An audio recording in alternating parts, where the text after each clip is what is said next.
channel Nizar Imam. Jadi kembali lagi di segmen Flash News di hari Minggu ya, yang dimana kita akan membahas berita dan rumor-rumor yang menarik untuk bursa minggu depan. Jadi untuk para investor semua yang nggak sempat mengikuti berita dan nggak tahu sekarang update-nya gimana, teman-teman ikuti Flash News ini sampai akhir. Jadi langsung aja, yang pertama kita bahas indeksnya terlebih dahulu. Indeks kemungkinan besar akan bergerak di rentang 6.600 sebagai resisten dan 6.500 sebagai support. Kurang lebih dalam jangka beberapa waktu ke depan akan muter-muter di sini aja, itu menurut saya ya.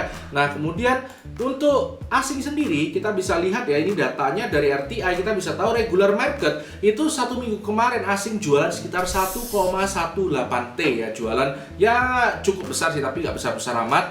Kemudian kita juga bisa tahu ada 5 saham yang dikoleksi asing dan dibuang asing. Yang dikoleksi itu adalah MTK, BBRI, BMRI, Avia, dan KLBF. Sedangkan yang dijual adalah TLKM, SMGRA, SII, UNTR, dan BBCA. Nah, itu adalah 5 saham paling banyak dikoleksi dan dijual asing. Kemudian kita akan masuk ke berita nasional. Seperti yang kita ketahui ya, Omikron positif masuk ke Indonesia. Pemerintah akan berencana perketat PPKM. Jadi ini bukan berita yang cukup baik ya untuk perekonomian nasional. Berikutnya kita akan bahas berita-berita emiten. Jadi tampaknya BNI ini sudah memang serius banget untuk bikin ekosistem bank digitalnya sendiri dengan cara mau mengakuisisi Bank Mayora di kuartal 1. Ini dibenarkan oleh direkturnya ya dalam proses mengakuisisi gitu. Oke, berikutnya dari bank juga, dari BCA yang dikabarkan ada rumor mau bikin bursa kripto bareng Binance. Nah, ini ternyata disanggah oleh manajemen ya,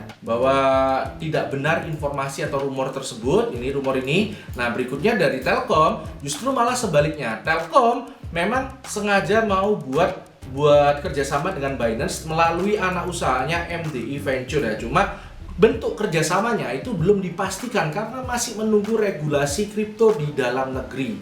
Itu ya. Kemudian untuk berita corporate action berikutnya ada dari Adaro. Adaro beli saham 3,7% Cita ya, senilai sekitar 300 miliaran. Nah, Cita ini produksinya adalah bauksit. Jadi Adaro ini ceritanya mau mengekspansi di luar batu bara. Ini beli saham bauksit seperti itu ya.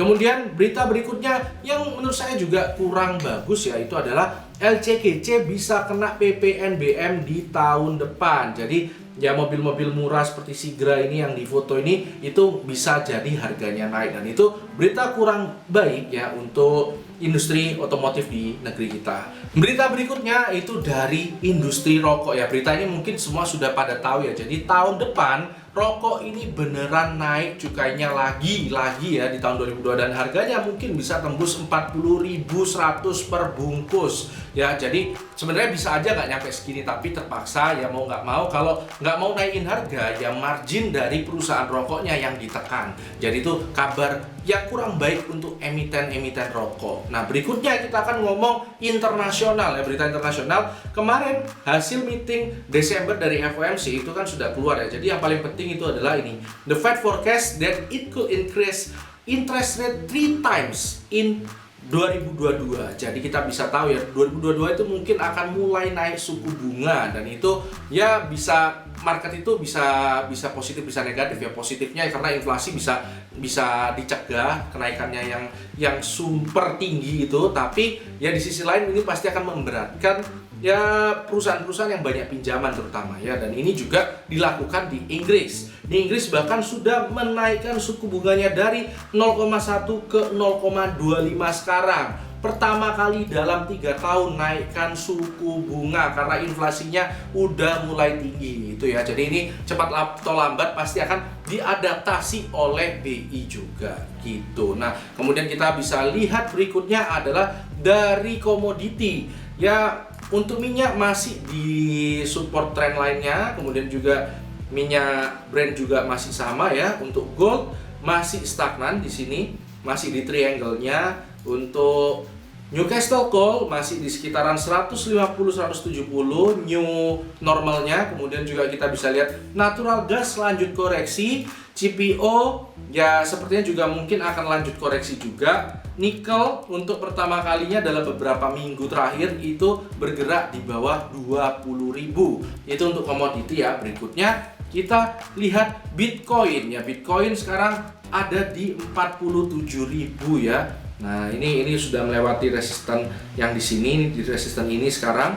Nah, ini kalau dilewati kemungkinan besar akan lanjut ke 44.500-an seperti itu. Nah, itu aja episode kali ini. Ya, semoga bermanfaat berita-beritanya. Jangan lupa komen, like, dan subscribe. Karena hidup harus seimbang, tetap cerdas dan tetap santai.